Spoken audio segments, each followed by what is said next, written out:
बच्चों, आज फिर 12th वालों के लिए नए वीडियो के साथ मैं यूनिट नंबर 2nd और चैप्टर 3 जिसके अंतर्गत आज मैं आपको बहुत सारी नई नई चीज़ें पढ़ाने जा रहा हूँ। सबसे पहले है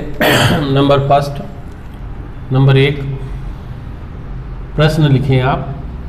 ओमीय बहुत इजी है बट बड़ा इम्पोर्टेंट है। एवं अनओमीय परिपथ को समझाइए। अनओमीय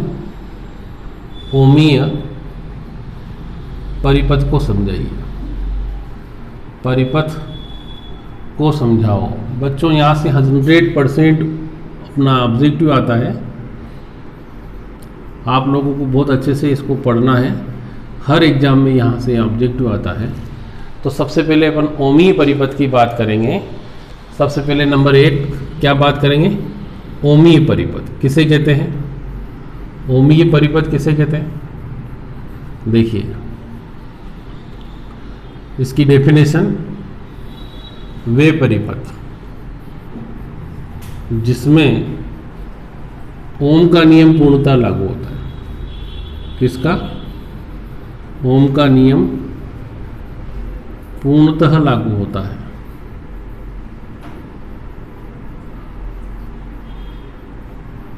क्या कहलाता है? ओमीय परिपथ कहलाता है। क्या कहलाता है? ओमीय परिपथ कहलाता है।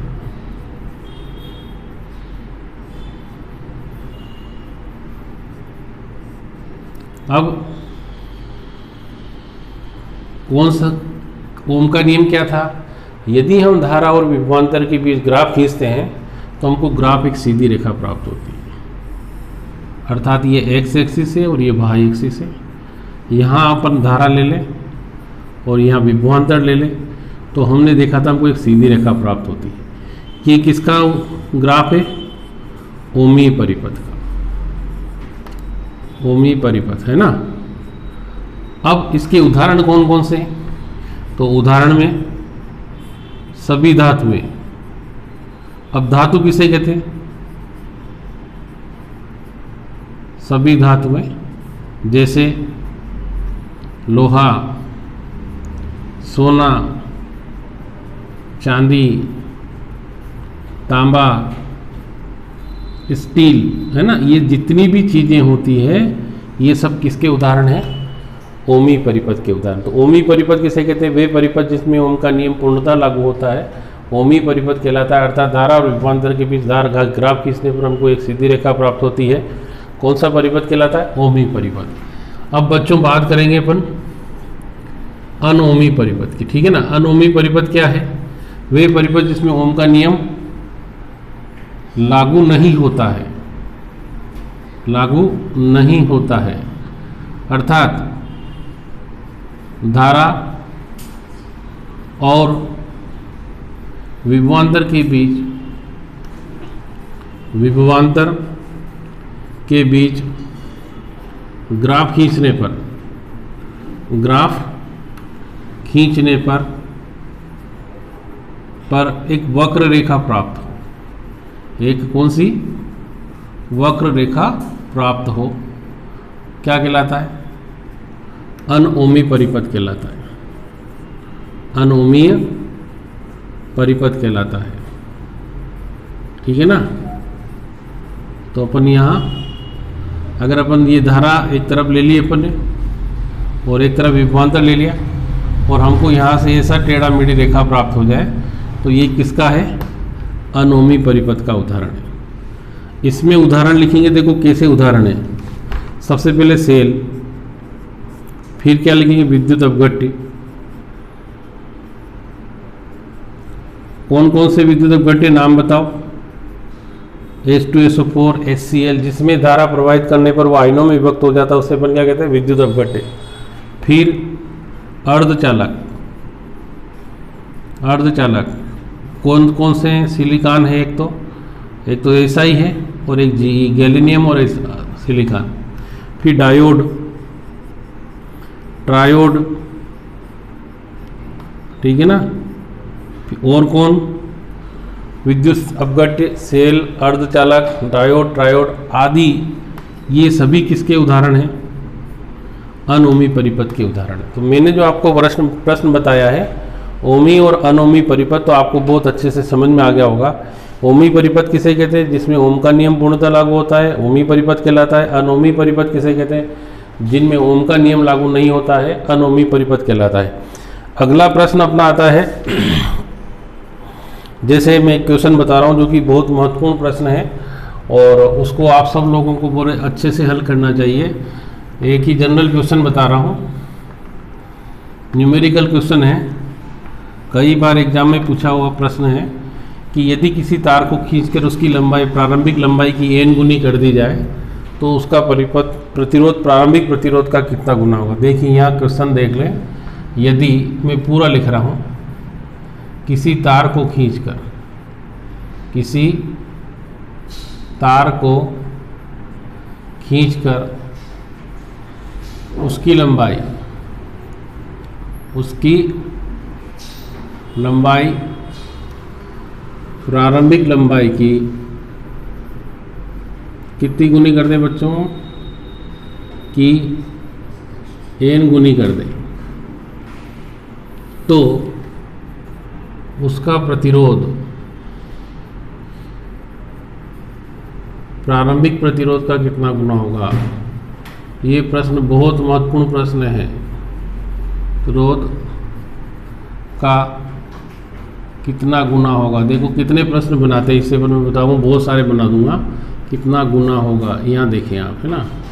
अब यहाँ अपन बात कर रहे हैं कि एक तार है अपने पास, ये कोई भी तार है, इसे मान लीजिए इसकी प्रारंभिक लंबाई कितनी है L1। तो यहाँ ऐसा लिखना पड़ेगा, माना तार की प्रारंभिक लंबाई बोलो कितनी है बच्चों L1 एवं अनुप्रस्थ काट का क्षेत्रफल बोलो कितना है, अनुप्रस्थ काट का क्षेत्रफल बोलो कितना है, कैपिटल A है, A1 है, ठीक है ना। तो उसका प्रतिरोध कितना हो जाएगा, R1 बराबर L1 अपान A1। हमने पढ़ा है ना कि यदि किसी तार का प्रतिरोध उसकी लंबाई के समानुपाती तथा उसके अनुप्रस्थ काट के क्षेत्रफल के व्युत्क्रमानुपाती होता। अब बच्चों प्रश्नानुसार क्या बोला था, उसकी लंबाई को प्रारंभिक लंबाई की n गुनी कर रहा, मतलब जो जैसे मेरा पेन है इसको मेरे को खींचकर इसका n गुना, मतलब n में 1 2 3 4 5 9 25 गुना, ठीक है ना। जैसे 1 सेंटीमीटर तो 25 गुना करें तो 25 सेंटीमीटर हो जाएगा, अगर 2 गुना कर देंगे तो 2 सेंटीमीटर हो जाएगा। तो डबल जस्ट मतलब यहाँ n गुना, मतलब अपन को ये नहीं मालूम है कितना लंबा उसने किया है।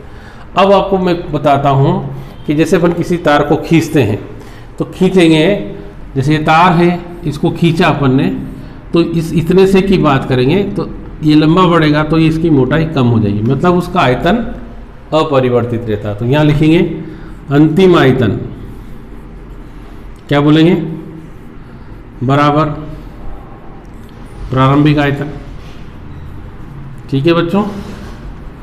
अब अंतिम आयतन मतलब A1 A2 L2 बराबर कितना, A1 L1। अब A2 बराबर कितना हो गया, A1 L1 अपान, अब L2 का मान कितना देखो आप, A1 L1 अपान N L1, तो इससे ये कट जाएगा, तो A2 बराबर कितना हो गया, A1 अपान, ठीक है। अब अंतिम प्रतिरोध देखिए आप, क्या लिखेंगे, अंतिम प्रतिरोध बोलो कितना हो जाएगा, R2 बराबर L2 अपान A2। अब R2 बराबर L2 का मान कितना, N L1, ये रहा कितना है AN1 बटे A2 का मान कितना है A1 अपान N, तो R2 बराबर कितना हो गया, N स्क्वायर L1 अपान ये R2 बराबर N स्क्वायर R1। अब देखिए आप कितना गुना हुआ, अर्थात चालक तार का प्रतिरोध, तार का प्रतिरोध कितना गुना हो गया, एन स्क्वायर गुना होगा।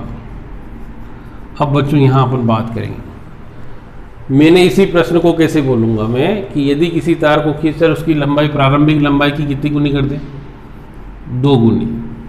अब इसमें n बराबर कितना रख दोगे, 2, तो R2 बराबर कितना कह देखो 4R1, अर्थात 4 गुना हो जाएगा, है ना।